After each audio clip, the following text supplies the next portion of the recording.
Kamusta ka naman, Mrs.? Okay lang po. Ilan na po ang anak mo? 4 na po yung anak ko. Ito po, may maliit pa nga po ako ngayon.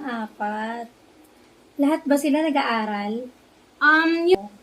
Wala po. Construction po minsan, nagsa-sideline po siya. Pero madalas po wala pong gawa eh.